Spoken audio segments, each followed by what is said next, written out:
बिस्मिल्लाहिर्रहमानिर्रहीम। अस्सलाम वालेकुम। उम्मीद करते हैं कि तमाम बच्चे खैरियत से होंगे। जैसा कि बच्चों आप लोग जानते हैं कि कोविड-19 की वजह से स्कूलों को दोबारा से बंद किया गया। आप लोगों की स्टडी डिस्टर्ब ना हो इसलिए हम लोगों ने ऑनलाइन लेक्चर्स का आगाज़ किया है। Class 4 subject English, lecture 1, topic है टेंसेस। टेंसेस का मतलब होता है ज़माना। टेंसेस यानी ज़माने के लिहाज से किसी भी चीज़ को बयान करना। टेंसेस की टाइप है हमारे पास present, past and future. Tenses की 3 तरह की टाइप्स प्रेजेंट, पास्ट और फ्यूचर।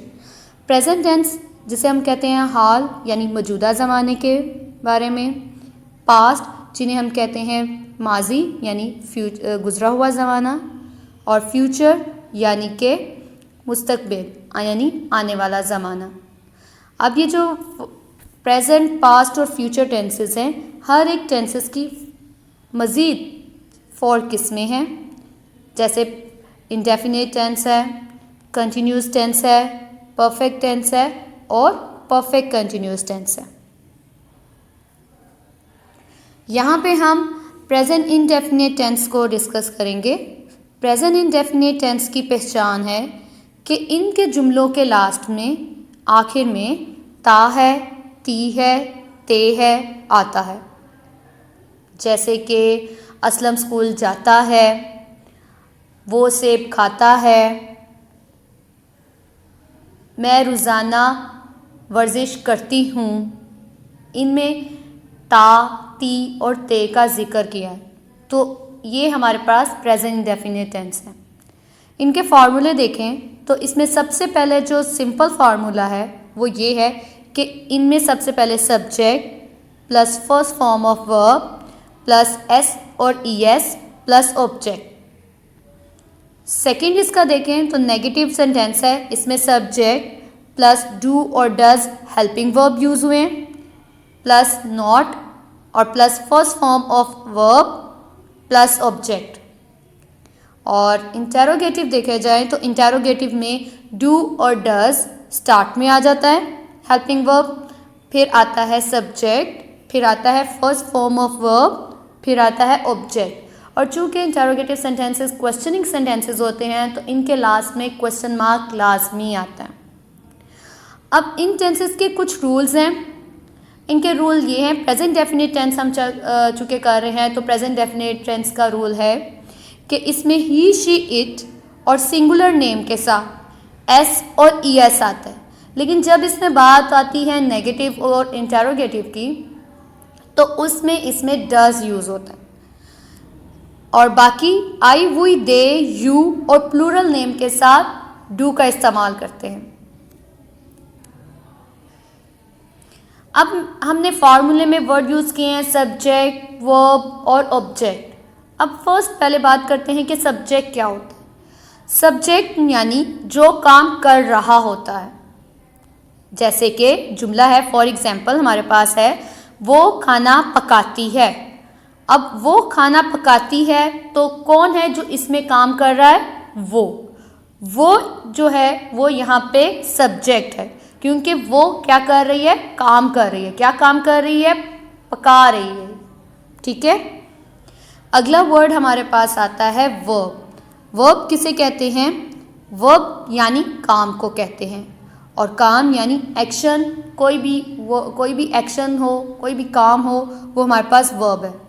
जैसे ऊपर वाली ही मिसाल को मैंने ली है कि वो खाना पकाती है। इस जुमले में हमारे पास जो पकाती है, पकाती वर्ड है, वो क्या है? एक वर्ब है कि वो खाना पकाती में यानी वो कोई काम कर रही है। क्या कर रही है? एक पका रही है। तो इसमें हमारे पास पकाती वर्ब है यानी कोई काम किया जा रहा है। जैसे कि असलम दौड़ता है तो असलम क्या कर रहा है? दौड़ रहा है यानी भाग रहा है। ठीक है। इसी तरह हमारे पास नेक्स्ट आता है ऑब्जेक्ट। ऑब्जेक्ट यानी जिस पर काम किया जा रहा हो, यानी जो जुमला हमने यूज़ किया है उसमें वो जिस पे काम किया जा रहा है वो हमारे पास क्या कहलाता है, ऑब्जेक्ट कहलाता है। जैसे कि वो खाना पकाती है, मिसाल ऊपर वाली ही ली है मैंने, वो खाना पकाती है, तो इसमें वो सब्जेक्ट था, पकाती वर्ब था, और क्या पका रही है, किस पर काम कर रही है, खाने पे, तो खाना इसमें हमारे पास क्या है, ऑब्जेक्ट है। मैंने ये ऊपर वाली ही एग्जाम्पल को लिया है, वो खाना पकाती है। पहले भी बताया कि वो सब्जेक्ट है, खाना ऑब्जेक्ट है, पकाती वर्ब है। अब इसी जुमले को मैंने इंग्लिश में किया तो क्या है, शी कुक्स फूड, यानी वो शी पकाती, कुक, और कुक के साथ मैंने एस लगाया। मैंने ऊपर ही एक रूल में बताया था कि एस और ई एस जो हैं वो ही, शी, इट के साथ लगते हैं, तो इसमें हमने सब्जेक्ट शी यूज़ किया है, तो शी के साथ जो वर्ब यूज़ हुआ है वो है कुक।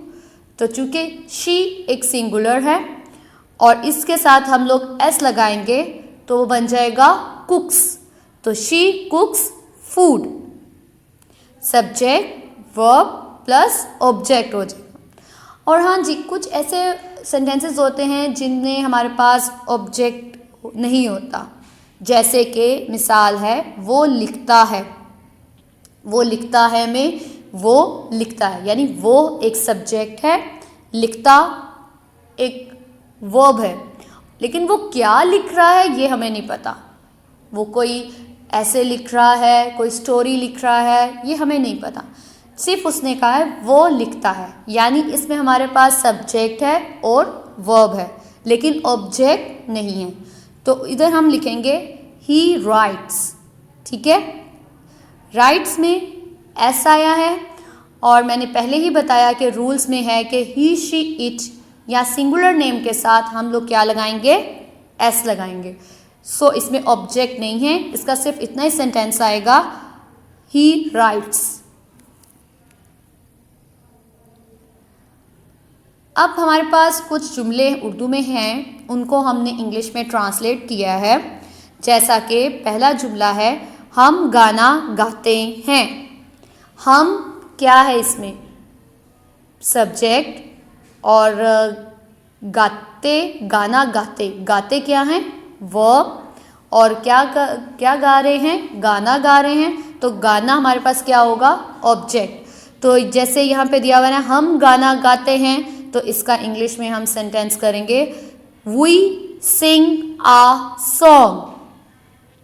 अगला है वो कपड़े धोती है, वो क्या कर रही है, कपड़े धो रही है, तो आएगा शी वॉशेज दी क्लॉथ्स। अब हमारे पास नेगेटिव सेंटेंसेस हैं जिनमें है असलम खाना नहीं खाता है। असलम चूँकि एक सिंगुलर नेम है, इसलिए इसके साथ हम helping verb does not use करेंगे, ठीक है। तो सेंटेंस बनेगा Aslam does not eat food. Aslam हमारे पास सब्जेक्ट है, खाता जो है वो हमारे पास है वर्ब, और जो खाना है वो हमारे पास फूड, यानी वो हमारे पास हो गया ऑब्जेक्ट। असलम खाना नहीं खाता है, Aslam does not eat food. इसी तरह अगला है नेगेटिव सेंटेंस, हम मच्छियाँ नहीं पकड़ते हैं। हम we is a plural and हम इसमें यूज़ करेंगे helping verb do. We do not catch fish.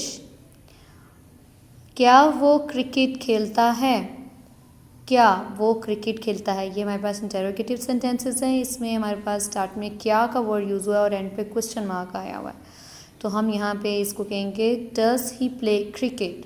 तो does is a helping verb, तो इसमें हेल्पिंग वर्ब जो क्वेश्चन वाले सेंटेंसेस होते हैं उनमें हेल्पिंग वर्ब स्टार्ट में आ जाता है, जैसे कि इस जुमले में आया क्या वो क्रिकेट खेलता है, डज ही प्ले क्रिकेट, और लास्ट में हम क्या लगाएंगे, क्वेश्चन मार्क।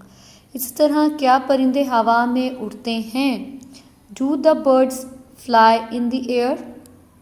बर्ड्स परिंदे ज़्यादा हैं, इसलिए इसमें हेल्पिंग वर्ब हमारे पास डू यूज़ हुआ है। Do the birds fly in the air. बच्चों ये हमारे पास थे प्रेजेंट इंडेफिनिट टेंस और साथ ही साथ उसकी पहचान और साथ उसके फार्मूलेज और साथ ही साथ उसके कुछ ट्रांसलेशन। अब आपने रजिस्टर लेना है, उस रजिस्टर के ऊपर आपने 5 करने हैं, 5 कोई से सेंटेंस करने हैं, सिंपल, नेगेटिव और इंटेरोगेटिव। यानी जो सिंपल सेंटेंसेस आप 5 प्रेजेंट डेफिनेट टेंस लेंगे उसी के नेगेटिव करने हैं, उसी के इंटेरोगेटिव करने हैं।